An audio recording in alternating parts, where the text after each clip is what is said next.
Have you ever walked into a room and felt the atmosphere shift before you even spoke? That's not magic.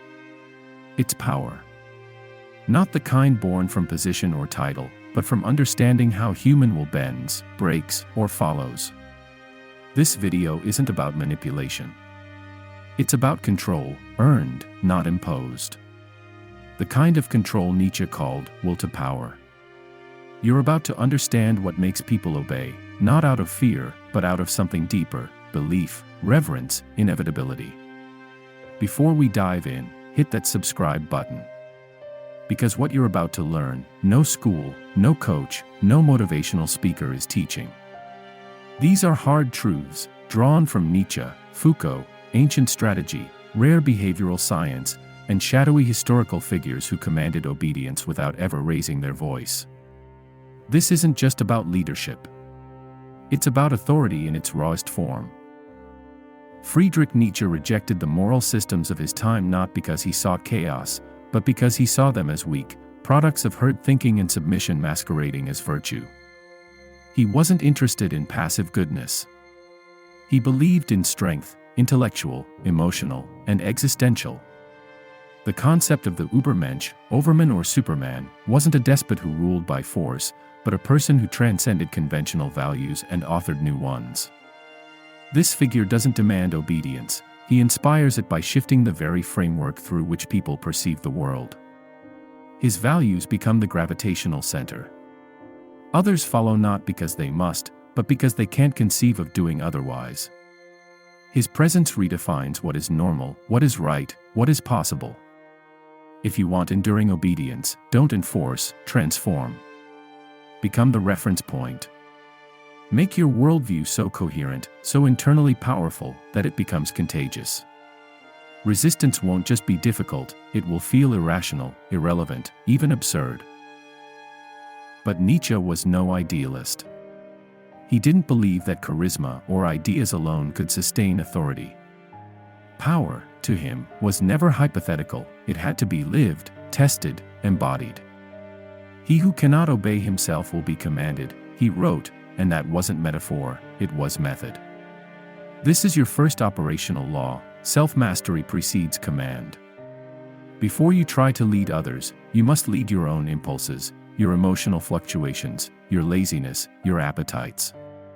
Discipline is rarely glamorous, and it's often thankless in the moment. But over time, it radiates a quiet authority. People sense when someone has done the hard internal work. They instinctively defer to those who appear to have conquered themselves, because such people feel steady, formidable, unpredictable in the way only a fully self-possessed person can be. When you've proven that you can command yourself, consistently, under pressure, you don't need to beg for obedience. It's already being offered. Now pivot to Michel Foucault, Nietzsche's philosophical heir, who redefined our understanding of how power operates. For Foucault, power wasn't a thing you held, it was a current that shaped you even as you navigated it. It was embedded in institutions, language, norms, routines, everything. While Nietzsche gave us the existential engine, the will to power, Foucault provided the blueprint, the structure, the infrastructure of control. People don't obey because they're threatened, they obey because they're shaped. They're formed by systems that reward conformity and marginalize deviation so subtly that most people don't even notice. Want real power? Stop thinking in moments. Think in mechanics. Build environments where obedience is the natural behavior and rebellion is not just punished, it's exhausting, disorienting, and out of sync. Foucault's insight is surgical: don't just influence individuals, design the context in which they think, act, and live. This brings us to language, the tool of gods, rulers, and salesmen. There's a reason generals, cult leaders, and visionary CEOs speak in absolutes. Language is not just descriptive, it's directive. According to the Sapir-Whorf hypothesis in linguistics, the language you speak fundamentally shapes how you perceive and process the world. Want obedience? Don't hedge. Don't suggest. Don't propose. Declare. Speak with surgical precision and ruthless clarity. Specificity doesn't just communicate, it commands. Vague leaders create vague followings. When you use firm, confident, definitive language, you convey authority not just in content but in posture. People don't follow someone who's unsure. They follow those who sound like they've seen the future and are simply reporting back. Speak like reality is aligning with your words, and it often will. Turn now to the Stoics, figures like Epictetus and Marcus Aurelius, whose philosophy revolved around control, not of others, but of self. They weren't allied with Nietzsche's worldview, but they understood a deeper layer of influence. Their doctrine was simple but severe: you own only your reaction. Everything else, fate, fortune, insult, praise, is outside your control. By mastering response, they gained a quiet power, the power of internal unshakability. In a world that's always shaking, the still point becomes magnetic. People are drawn to those who do not flinch, who remain composed in chaos, whose calm feels earned rather than affected. You want to lead? Learn to be the anchor. When others are flailing, your stillness becomes a compass. The Stoics didn't command armies, but their ideas outlived empires. Why? Because they showed that influence begins with inner sovereignty. Now rewind to 221 BCE and study Qin Shi Huang, the men who unified China not through charisma or compassion, but through legalist precision. Legalism, unlike Confucianism, wasn't about virtue. It was about clarity and consequence. Rewards were sharp. Punishments sharper. Law was supreme, not sentiment. Under Qin, obedience wasn't optional, it was engineered. Rituals, schedules, and punishments aligned in a brutal but effective system. People obeyed because deviation had a predictable price. This is the raw, mechanical version of control: eliminate ambiguity. Don't leave space for interpretation. In modern terms, this is operational consistency. It's why militaries run on routines and successful businesses run on SOPs. The lesson is blunt: if your expectations are unclear, expect resistance. If your rules are fluid, expect loopholes. But if you make the structure non-negotiable, obedience becomes not a choice, but a condition. Contrast that with Genghis Khan, another emperor, but one who governed not through rigidity, but through dynamic loyalty. While his reputation drips with blood, his empire thrived because he knew how to integrate. He promoted based on merit, not bloodline. He unified warring tribes by giving them a stake in a shared destiny. He didn't just conquer, he converted. Nietzsche would call this a revaluation of values, changing the criteria of worth. Suddenly, status came from contribution, not lineage. Genghis made his followers feel necessary, not just conquered. This isn't just leadership, it's strategic transformation. Obedience rooted in loyalty is stronger than fear-based compliance. It builds continuity. You're not demanding they serve you, you're convincing them that their survival depends on aligning with your mission. That's not tyranny. That's legacy. Shift now to psychology. In 1961, Stanley Milgram ran an experiment that shook ethical ground. Ordinary people were willing to administer fake electric shocks to strangers because a man in a lab coat told them to. The implication was devastating. People don't obey because they're evil. They obey because the structure tells them to. Titles, uniforms, credentials, they aren't just accessories, they're signals. Symbols of authority trigger compliance without thought. Nietzsche might call this sublimated power, force transformed into form.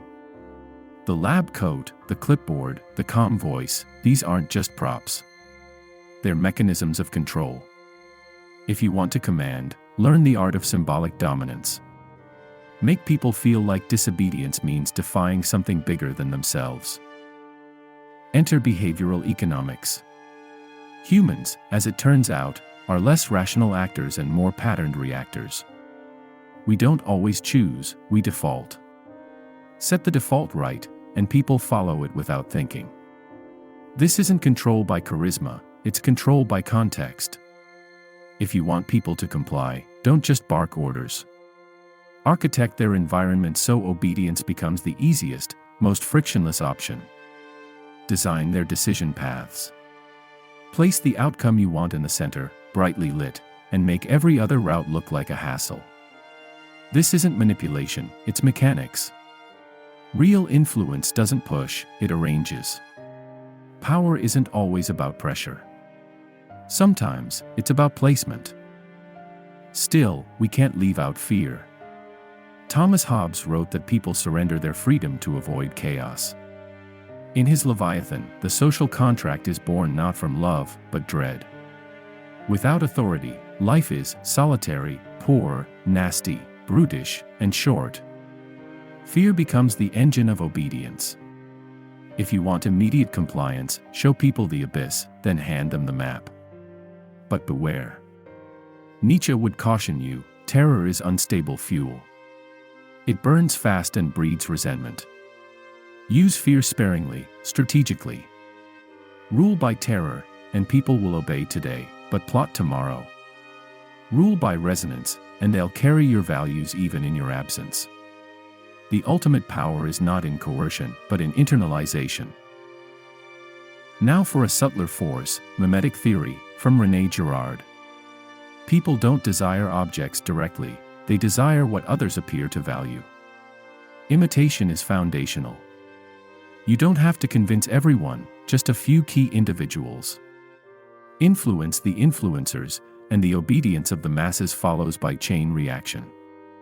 It's not about logic, it's about social gravity. Trends, movements, revolutions, they all begin with someone who others want to be. If you want control, become contagious. Turn obedience into a performance others want to replicate. That's not authority, it's virility. Let's pull back and look at the greatest obedience machines in history, religions. Strip away the mysticism, and you'll find systems of embodied ideology. Jesus didn't just preach humility, he lived it. Buddha renounced royalty. Muhammad organized tribes. These weren't just teachers, they were walking systems of belief. People follow what they can see and feel more than what they're told. Nietzsche scorned Christianity as a slave morality, submission disguised as virtue, but even he admitted its psychological genius. It flipped weakness into strength, turned suffering into sainthood. Want lasting obedience? Don't just declare values, become them. Abstract ideas don't lead. Living examples do. Return to language, now with Orwell. In 1984, obedience is achieved not through brute force, but by erasing alternatives. Newspeak wasn't just propaganda, it was linguistic suffocation. If rebellion can't be named, it can't be conceived. Control the dictionary, and you control destiny. This is the final frontier of power, reality shaping. If you want to own minds, don't argue. Reframe. Redefine. Make dissent not just costly, but linguistically impossible. Language isn't just a medium, it's a boundary. If they can't say it, they won't think it. And if they can't think it, you've won before the battle begins. Now synthesize it all. Power isn't lightning, it's gravity. Think of Newton, but inject Nietzsche.